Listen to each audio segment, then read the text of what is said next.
सबसे पहले आपसे यही जानना चाहेंगे कि यंग एज थी जब आप नॉर्थ ईस्ट में पोस्टेड थे। 1995 के बाद आपकी पहली पोस्टिंग वहीं हुई थी, तो कितना सेंसिटिव था सर वहाँ पे आपके लिए? इसमें पुलिस के काम में सबसे बड़ा जो जिम्मेदारी है वो अकाउंटेबिलिटी की है। आप अपने हर काम के लिए उत्तरदायी हैं। सर आपको जवाब देना पड़ेगा। आपको सबसे पहले आपको अपनी अंतरात्मा को जवाब देना पड़ेगा। सर जितने पोस्ट पे आप रहे हैं, जितने सेंसिटिव एरियाज में आप रहे हैं, कोई ऐसा इंसिडेंट जो आप कभी नहीं भूल सकते अपने लाइफ टाइम? और जो हमारी गाड़ियों की आबादी है, हाँ जी, वो केवल दिल्ली की जो वाहनों की जनसंख्या है वो कलकत्ता, चेन्नई, मुंबई सबको जोड़ दें, उसके बाद भी दिल्ली में हमारे वाहनों की तादाद इन तीनों शहरों के मिला के जो वाहन है उनसे ज़्यादा है। मैं चाहता हूँ सर अब जो कुछ यंग यूपीएससी कर रहे हैं और स्पेशली कुछ बच्चे जो आईपीएस ही करना चाहते हैं, उनके लिए कोई एक छोटा सा मैसेज सर।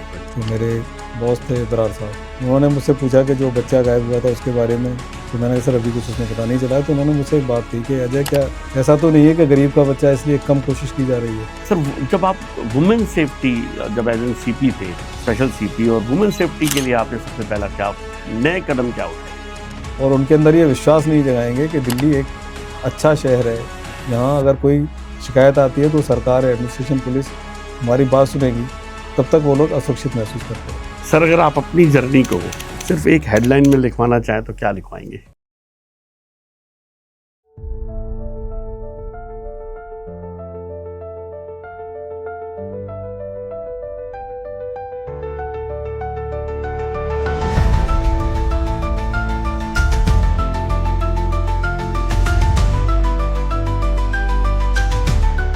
नमस्कार दोस्तों, स्वागत है आपका मेरे इस channel the democratic Hindu news में, और इस शो का नाम है शो विद PKKN।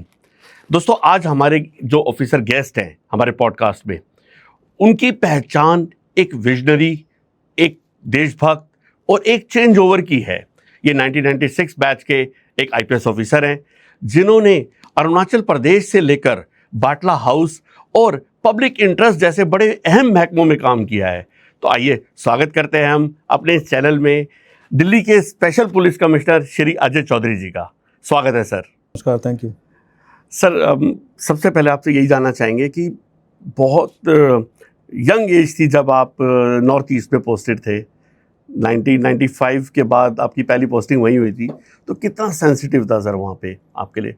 देखिए, जब भी एंट्री लेवल पर IPS में लोग आते हैं तो सब यंग ही होते हैं। हाँ जी। और जैसा आपने कहा कि पहली पोस्टिंग थी मेरी दिल्ली में ट्रेनिंग ख़त्म करने के बाद, तो अरुणाचल प्रदेश के कुछ ज़िले ऐसे हैं जिसमें कि इंसर्जेंसी थी, और इस ज़िले का नाम था खोंसा।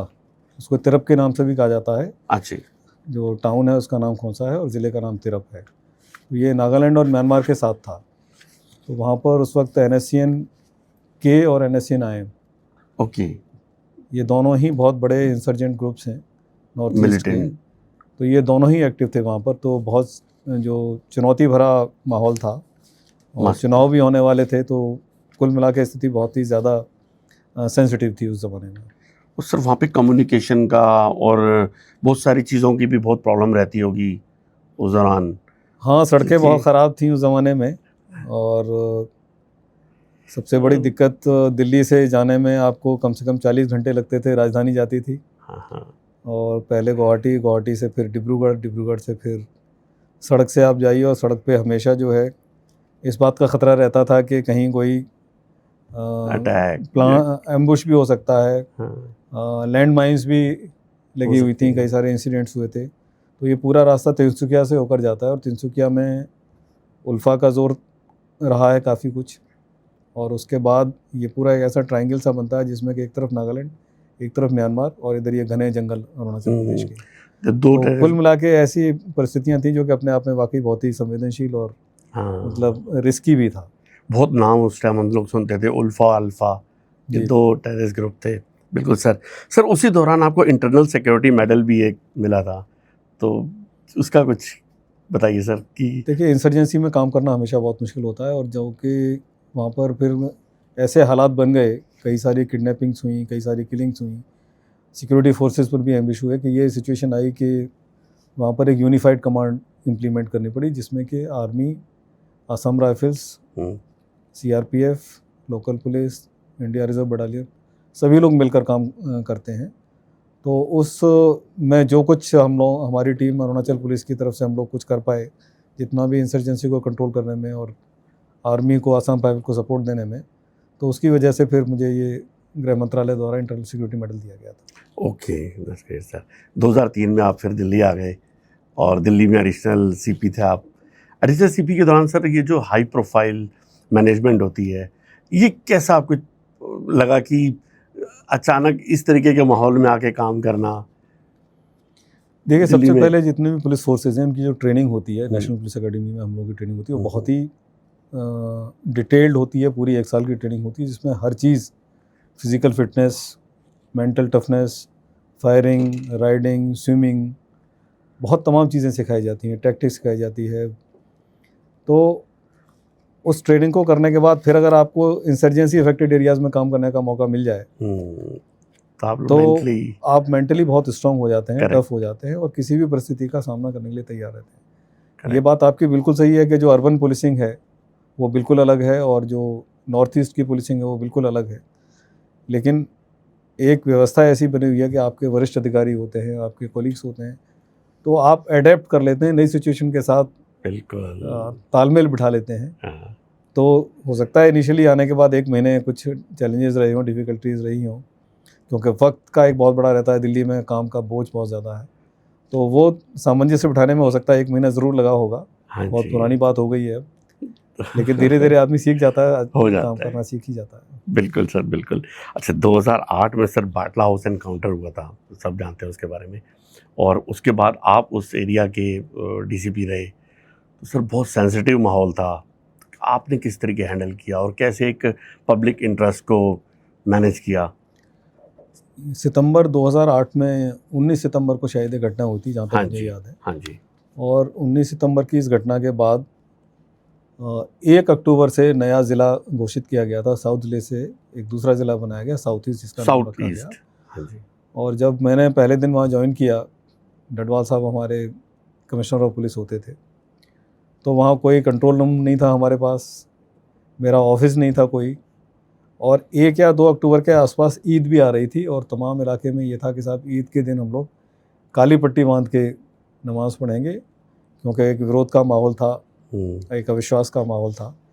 तो उसमें फिर हम लोगों ने धीरे धीरे जनता के साथ मिलकर, रेजिडेंट वेलफेयर एसोसिएशन के साथ मिलकर, तमाम जो अच्छे एनजीओज़ उस इलाके में काम करते थे उनके साथ मिलकर हम लोगों ने तमाम मीटिंग्स की, नुक्कड़ मीटिंग्स की, थिएटर का सहारा लिया, नाटक कराए।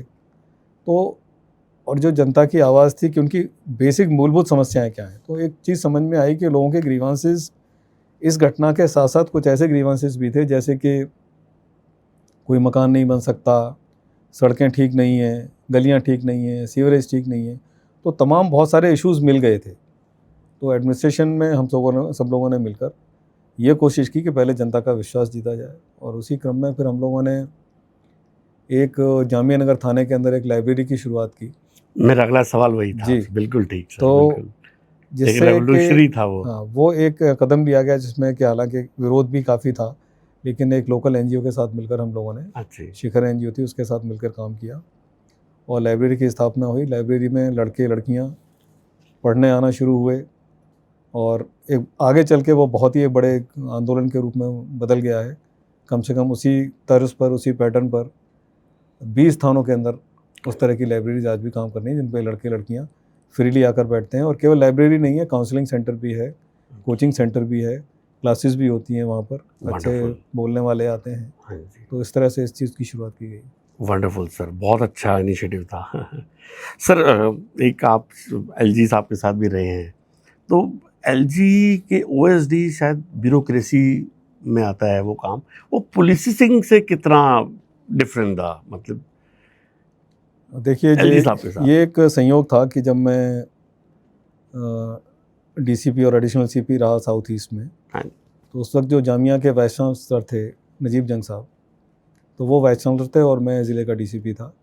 तो हम लोगों का काफ़ी इंटरेक्शन होता था लॉ एंड ऑर्डर की समस्याओं को लेकर, जामिया की स्टूडेंट्स प्रोटेस्ट को लेकर और तमाम मुद्दों पर उनसे बातचीत होती रहती थी। ये एक संयोग था कि उसके बाद जंग साहब दिल्ली के लेफ्टिनेंट गवर्नर बने, हाँ। और उन्होंने मुझे इस लायक समझा कि मैं उनके ऑफिस में काम कर सकता हूँ, तो ये अवसर मुझे मिला। उससे पहले लेफ्टिनेंट गवर्नर के ऑफिस में केवल किरण बेदी थोड़े दिन हाँ रही जी, थी, बिल्कुल और उससे पहले कोई आईपीएस अफसर नहीं रहा। नहीं रहा था। और मैं फिर जंग साहब के साथ पूरे टीनोर में उनके साथ रहा। बैजल साहब के साथ भी मुझे काम करने का अवसर मिला, तो ये बड़े सौभाग्य की बात होती है। और एक उसका सबसे बड़ा फ़ायदा ये है कि ओवरव्यू पूरे शहर का जो मैनेजमेंट है और एडमिनिस्ट्रेशन है वो कैसे चलाया जाता है, कैसे चलता है। तो कई सारे उसमें विभाग होते हैं, उसमें lieutenant That was governor good साहब experience. जिम्मेदार होते हैं लॉ एंड ऑर्डर के लिए, डीडीए के लिए, और बीच में करीब 10 महीने राष्ट्रपति शासन भी रहा। तो एक बहुत ही दिल्ली की समस्याओं को लेकर, दिल्ली के जो इश्यूज़ हैं डेवलपमेंट से रिलेटेड, लॉ एंड ऑर्डर से रिलेटेड, उन तमाम चीज़ों को समझने का और इतने बड़े बड़े लोगों के साथ काम करने का जो अनुभव था वो बहुत ही एक ज़िंदगी की एक बड़ी यादगार है। बिल्कुल सर, बिल्कुल। बाद में आप सर मिजोरम दोबारा एडीजी बन के नहीं, उससे पहले फिर उसके बाद में लेफ्टिनेंट गवर्नर ऑफिस के बाद में जॉइंट कमिश्नर ऑफ पुलिस रहा न्यू दिल्ली रेंज का। अच्छा जी।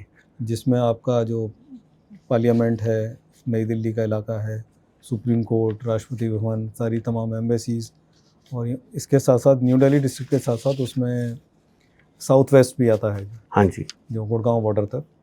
तो वो लॉ एंड ऑर्डर का एक इशू था जिसमें तमाम धरना प्रदर्शन जो जंतर मंतर पे होते हैं, हाँ जी, तो उस दौरान भी कई सारे बहुत बड़ा बड़े इशू किसानों रहता के है। भी आंदोलन हुए, छात्रों के भी हुए, एसएससी के स्टूडेंट्स की, एस्पिरेंट्स की कुछ समस्याएं थीं।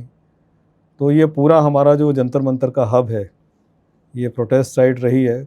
यहाँ पे बहुत बड़ी बड़ी प्रोटेस्ट उस ज़माने में हुई, लेकिन वो तमाम अच्छी तरह से हम लोग हैंडल कर पाए। पूरी दिल्ली बिल्कुल, पुलिस का बिल्कुल। सपोर्ट था, हमारे जितने भी साथी हैं, जवान से लेकर कांस्टेबल से लेकर और तमाम हमारे सीनियर्स।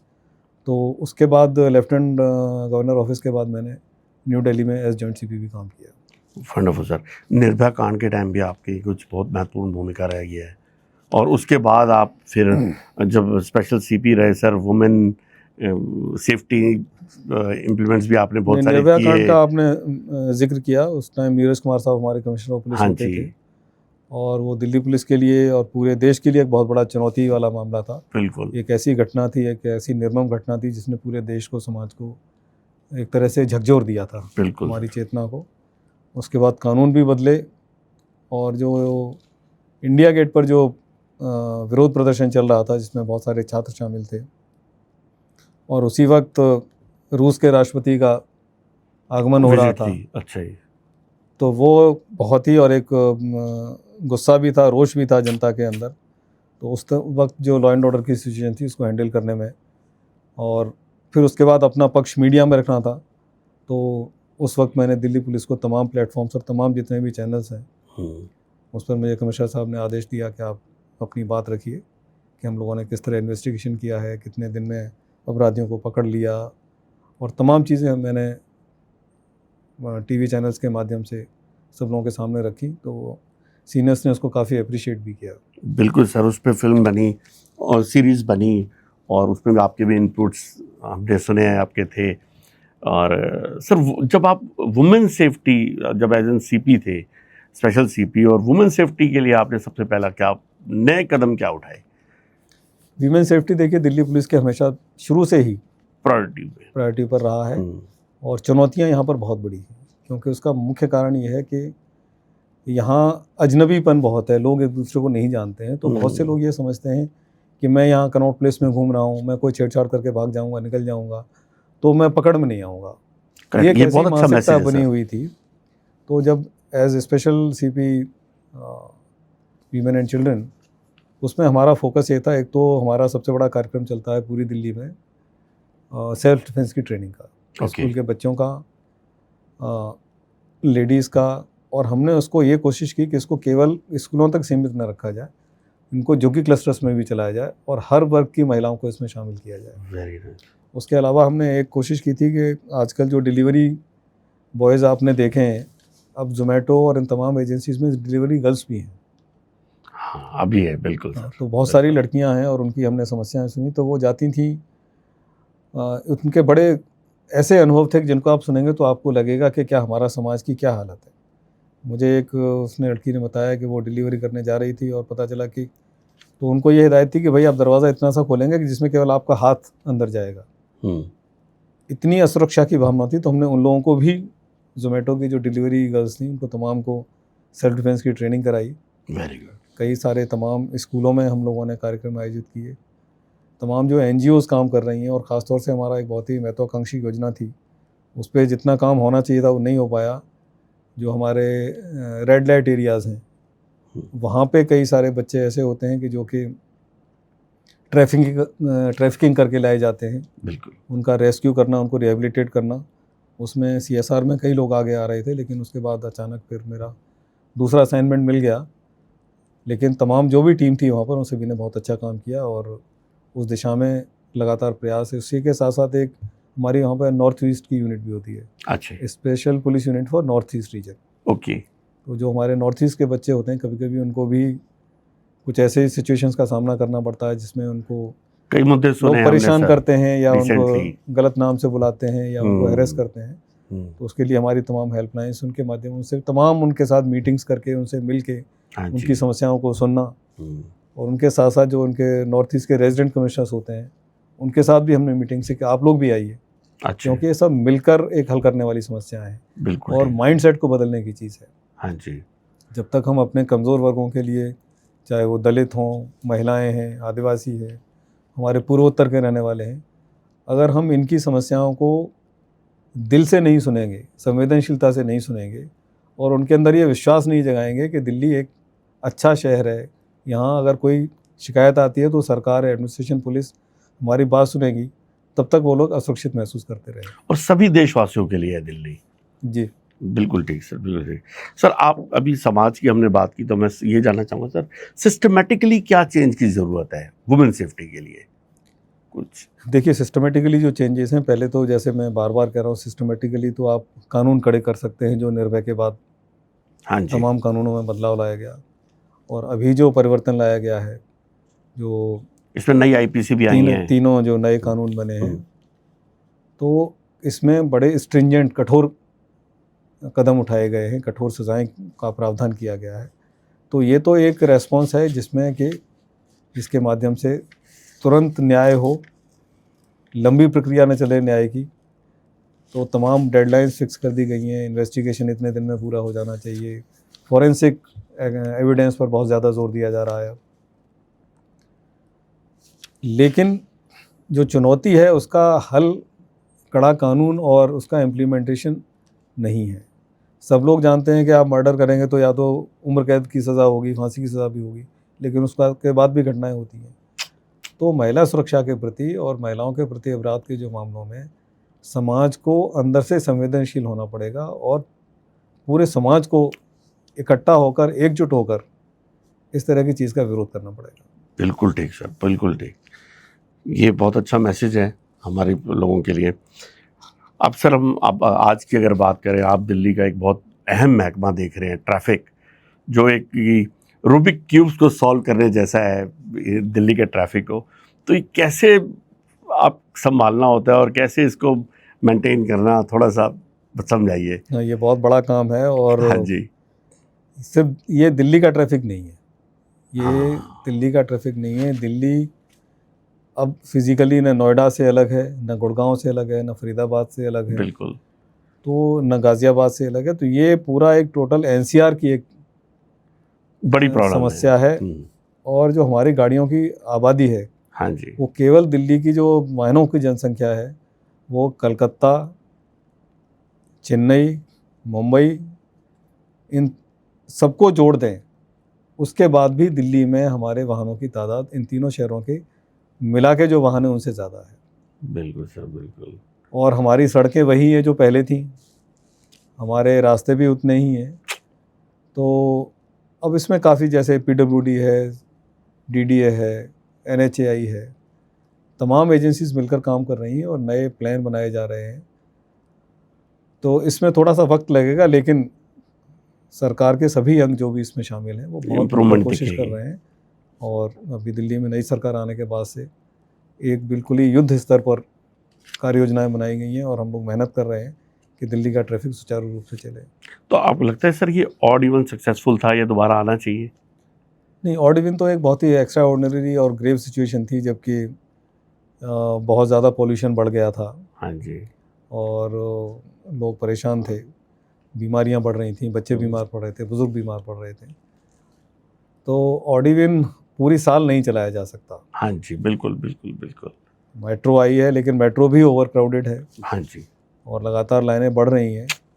तो जितने फ्लाईओवर्स हैं, हुँ, सड़कों को चौड़ा करना है, सड़कों को बेहतर बनाना है, हुँ, वाहनों की संख्या को कम करना है, पब्लिक ट्रांसपोर्ट को बढ़ावा देना है। बिल्कुल सर। ये तमाम चीज़ें हम लोग सब मिलकर करेंगे और एक अच्छा ट्रैफिक सेंस हुँ, जनता के अंदर होना, वो बिल्कुल। सबसे ज़्यादा ज़रूरी है। कई बार ऐसा होता है कि सड़कें भी अच्छी हैं, सब कुछ ठीक है, लेकिन दो लोग गाड़ी आपस में टच हो गई है तो बीच सड़क में खड़े होकर वहीं फैसला करते हैं, हाँ वहीं जी, लड़ते हैं, वहीं मारपीट करते हैं, वहीं पंचायत पूरी हो जाती है। हाँ जी, ये बिना सोचे हुए कि उनके खड़े होने से कितने पीछे हज़ारों वाहनों की लाइन बिल्कुल। लगती जा रही है। किसी मजबूर को प्रॉब्लम हो रही तो है। फिर रोड रेज की समस्या, तो ये चीज़ें ठीक नहीं है।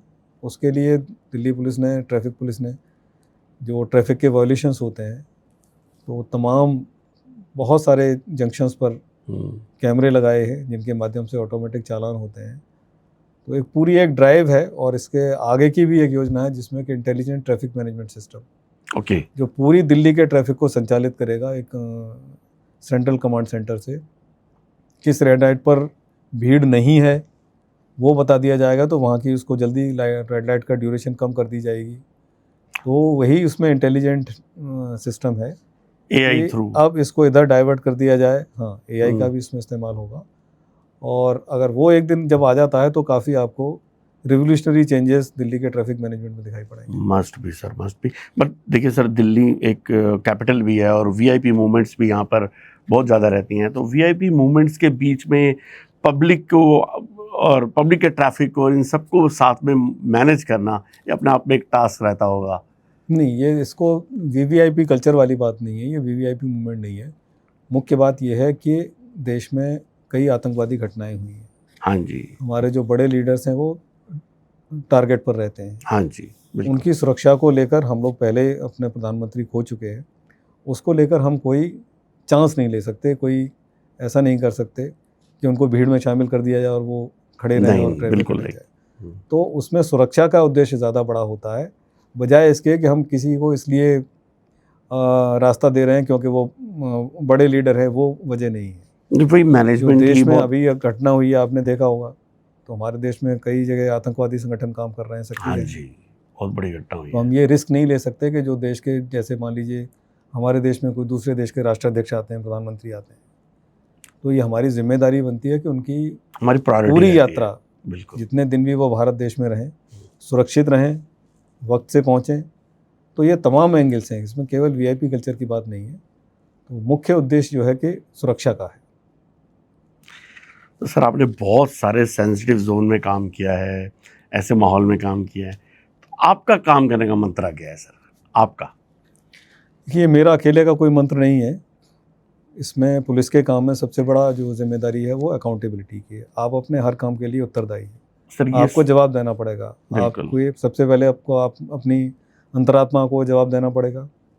उसके बाद आपको कोर्ट को, हम जो भी काम करते हैं वो कोर्ट में जाता है। बिल्कुल। हमने कैसा इन्वेस्टिगेशन किया, अच्छा किया, ख़राब किया, हम सज़ा दिलवा पाए या नहीं दिलवा पाए। हमें मीडिया को भी जवाब देना होता है, हाँ जी, हाँ जी। हमें पॉलिटिकल सिस्टम को भी जवाब देना होता है। तो पुलिस के काम में अकाउंटेबिलिटी सबसे ज़्यादा है। तो बिल्कुल इसलिए है। पुलिस के काम में बहुत ज़्यादा कोई ये नहीं कर सकता कि अपनी मनमानी चला ले। आप हर कदम पर जवाबदेह हैं। बिल्कुल है सर, बिल्कुल ठीक है। मैं चाहता हूँ सर, अब जो कुछ यंग यूपीएससी कर रहे हैं और स्पेशली कुछ बच्चे जो आईपीएस ही करना चाहते हैं, उनके लिए कोई एक छोटा-सा मैसेज सर कुछ? देखिए, जो भी बच्चे यूपीएससी में इंटरेस्टेड हैं, उसके लिए तैयारी कर रहे हैं, उनके लिए मेरा यही सुझाव है कि ये एक बहुत बड़ा और कठिन परीक्षा है। इतना बड़ा देश है, हर साल कम से कम 12 लाख 15 लाख लोग बैठते हैं। तो बहुत ही डेडिकेशन, बहुत ही मेहनत और पेशेंस, बहुत धैर्य मांगता है ये एग्ज़ाम आपसे। ये हो सकता है आप पहले अटेम्प्ट में क्वालिफाई न करें, दूसरे में करें, तीसरे में करें। तो परसीवियरेंस और लगातार कड़ी मेहनत और पक्का इरादा, ये दोनों बहुत ज़रूरी हैं।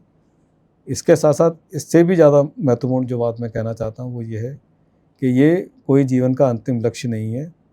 आप क्वालिफाई करते हैं, आप सफल होते हैं, बहुत बड़ी बात है, आपका अचीवमेंट है, आपकी सराहना की जानी चाहिए। लेकिन बहुत से लोग जो क्वालिफाई नहीं भी करते हैं वो निराश ना हो, क्योंकि जीवन में करने के लिए बहुत सारी चीज़ें हैं और केवल एक ब्यूरोक्रेसी ही आगे बढ़ने का रास्ता नहीं है।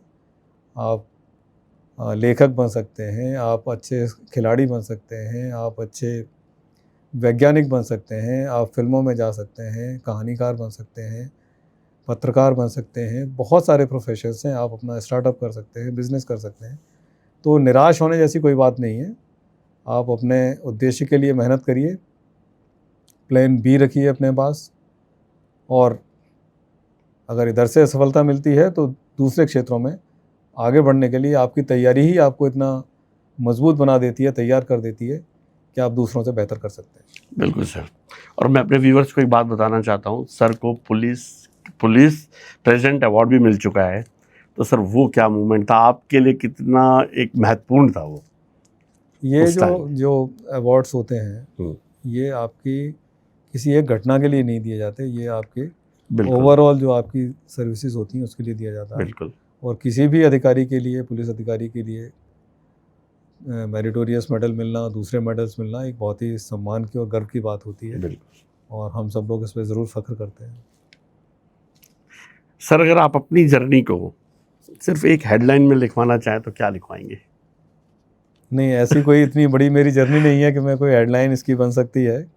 लेकिन हाँ, अगर ये है आप कि उसको कुछ डिस्क्राइब करके एक मैं लाइन यही में कह सकता हूँ जो ऐसा मैंने पहले कहा था कि आपका इरादा ज़रूर मजबूत होना चाहिए। बिल्कुल जी। और आप अपनी परिस्थिति बदल सकते हैं, और ख़ास तौर से चाहे आप किसी भी बैकग्राउंड से आते हों, अगर आप में एक दृढ़ इच्छा शक्ति है तो आप ज़रूर सफल होंगे। सर जितने पोस्ट पे आप रहे हैं, जितने सेंसिटिव एरियाज़ में आप रहे हैं, कोई ऐसा इंसिडेंट जो आप कभी नहीं भूल सकते अपने लाइफ टाइम, ऐसा कुछ?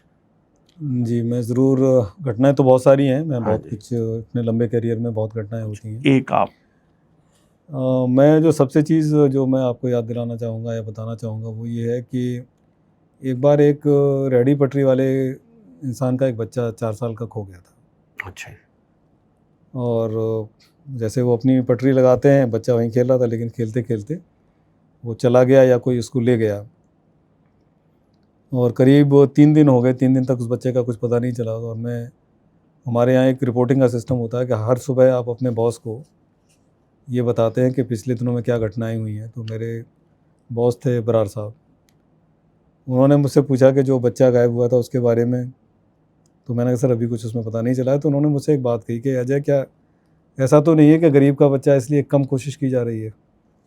इस चीज़ ने मुझे बहुत किया, और हम लोगों ने फिर बहुत मेहनत की, और उस बच्चे को जब हम ढूंढ कर ले आए और उसको दिया, तो जो माँ बाप के चेहरे पे अपने बच्चे को मिलने की खुशी थी वो आप कभी नहीं भूल सकते। ये हम लोगों को, ये काम केवल पुलिस में ही संभव है कि आप कभी जीवन बचाते हैं, कभी जीवन लौटाते हैं। तो इस तरह की बहुत सारी घटनाएं हैं, और ख़ासतौर से खोए हुए बच्चों को लेकर हम लोग बहुत संवेदनशील रहे। जैसा कि आपने बताया कि एक गरीब बच्चे को आपने पूरी शिद्दत से, मेहनत से उसके लग करके उसके बच्चे को ला के दिया गरीब के, ये अपने आप में एक बहुत बड़ा मैसेज है। और हम यही चाहेंगे, मैं अपनी व्यूवर्स को भी यही कहूँगा कि ये इससे हमें कुछ सीखने को ज़रूर मिलता है, और हमें पूरी ईमानदारी के साथ काम करना चाहिए। ना गरीब ना अमीर, इसमें कुछ नहीं होता। भाव सब माँ बाप के एक होते हैं अपने बच्चे के लिए, बिल्कुल सही बात है। एक ही होते हैं।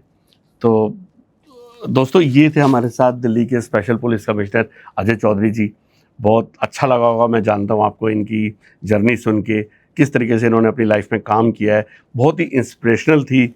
और मैं फिर से दोबारा अजय जी का थैंक यू करूँगा इस चैनल को टाइम देने के लिए और हमारे साथ बैठने के लिए। सर नहीं, थैंक यू वेरी मच। जय हिंद। जय हिंद सर, यू वेलकम।